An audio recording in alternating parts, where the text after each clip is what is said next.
Ülkemizde her yıl 3-9 Kasım tarihleri organ nakil haftası olarak kabul edilmektedir. Organ bağışı kişinin hayatta serbest iradesiyle tıbben yaşamı sona erdikten sonra doku ve organlarının başka hastaların tedavisinde kullanılmasına izin verilmesidir.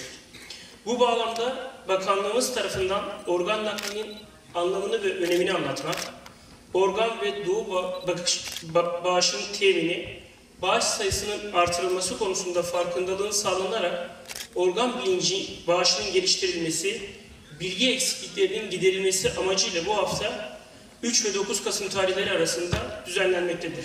Türkiye'de nakil bekleyen 29.000 kişi var, organ nakli bekleyen. 81 ilde 148 tane organ nakli merkezi var.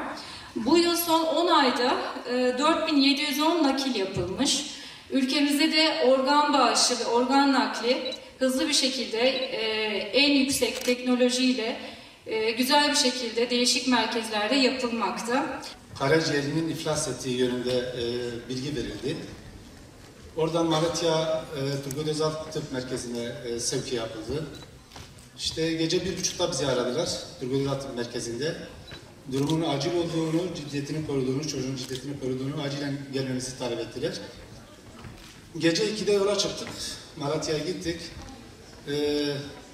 Plazmaferez yapılıyordu, yani beyaz kanı değiştiriyorlardı. Eğer tedaviye cevap verirse nakil gerekmeyebilir ama her ihtimale karşın döner bulundurun kim verecekse diye. Tabii kan grubum aynıydı, düşünmeden ben vereceğim dedim. Tetkikler yapıldı. Hocalar dedi ki karaciğeriniz kıza yeterince verirse kalan kısım size yetmiyor. %28 kalıyor. Size %32 kalması gerekir diye. Annesi olmadı. Kardeşi 17 yaşındaydı, olmadı.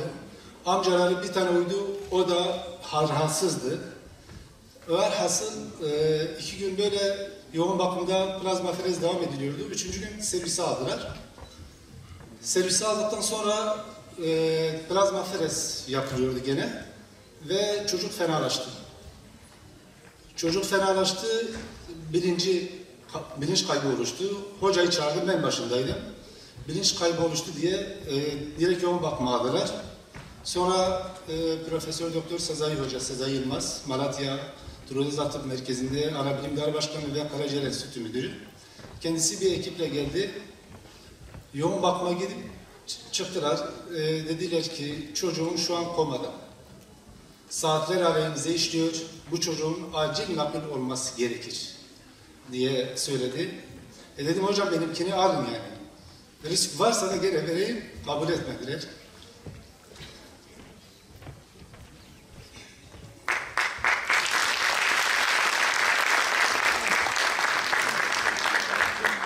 Sonra tabii dostlar, akrabalar arıyor.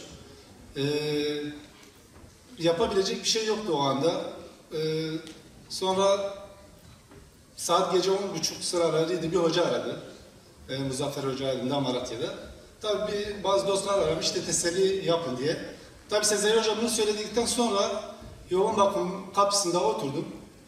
Elimi Rabbime açtım.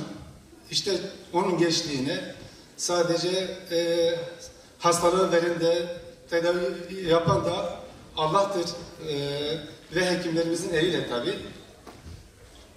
İşte gece 13'te hoca geldi, yoğun bakıma götürdü beni. Çocuğun bilincin gidip geldiğini söyledi. Gittim sadece çağırdım onu, birkaç defa çağırdım, gözünü açtı. Baba dedi, artık dayanamadım, çıktım dışarıya. Bizim genel müdür ajansının genel müdürü, İlki Haber Ajansı'nda çalışıyorum ben. Bizim genel müdür aradı dedi, isterseniz bir haber yapalım, belki gönüllü birileri çıkar. Yoksa bu saatte karaciğer nerede bulunur? Haberden sonra biri Urfa'dan, biri de Ağrı'dan aradı. Dedi haberden çok etkilenmişiz, kan grubumuz aynı. Eğer olursa biz karaciğerimizi vereceğiz dediler. Urfa'daki kardeşimiz sabah yola çıkacaktı. Tabii değerli hocalarımız daha iyi bilir.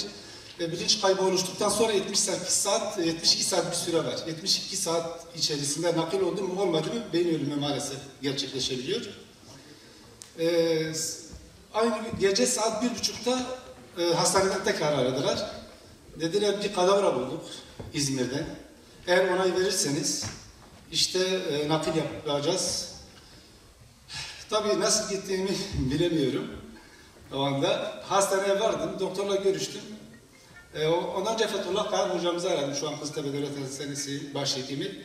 Kendisi dedi, madem böyle bir imkan çıkmış dedi, kaçırma dedi.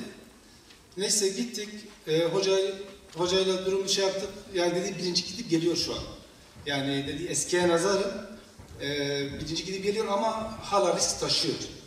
Hatta dedi çocuğumuz gerçekten dedi Allah-u Teala onun masumiyetine verdi. İlk defa bir günde 2 kadavra çıktı. Sabah bir kadavra çıktı dedi reddettik durumu iyidir diye. Akşam dedi birinci gitti. Şimdi bunu da reddetsek çıkmayabilir. Tamam dedim hocam. Dedim sizin çocuğunuz, o da sizin çocuğunuz. Nasıl uygun görüyorsanız. İşte imzaladık. Gece saat 4'te ambulans uçak İzmir'den karaciğeri getirdi. Ve saat 6'da da işlem yapıldı. Tabii buradan bunu özellikle belirtmek istiyorum. Profesör Doktor Sezai Yılmaz gece 1.30'a kadar nakil bulunması için yani kadavra bulunması için bütün bölge koordinatörlerle iletişimdeydi. Saat 2'de eve gitti, 6'da da gelip tekrar ameliyata girdi. Yani hocalarımız böyle özveriyle çalışıyorlar. Nakilden sonra işte yaklaşık bir ay hastanede kaldı, ameliyatı başarılı geçti. Bir ayda orada ev kiraladık hastane yakınında. İşte 11. aya girdik. Tabii bundan 3,5 ay önce vücut karaciğeri reddetti. Öyle bir sıkıntı oluştu. Yaklaşık 3,5 ay Malatya'daydım. Ben geçen cumartesi günü geldim. Cuma günü taburcu oldu çok şükür. Şu an durumu iyi. Orada o kadar insan dramıyla karşılaştım ki 20 yaşında 3 çocuk annesi kadavra bulunmadığı için, dönör de bulamadıkları için vefat eden gencecik çocuklar, yetişkin yani 40 yaşında, 50 yaşında yani her yaş derecesinde insanlar orada çünkü biz orada çok aldığımız için çok dramla karşılaştık. Eğer yeterince, gerçi hocalarımız her şeyi ifade ettiler, yeterince bağış yapılsa şu anda eminim Türkiye'de 29.000 kişi organ nakli beklemez yani.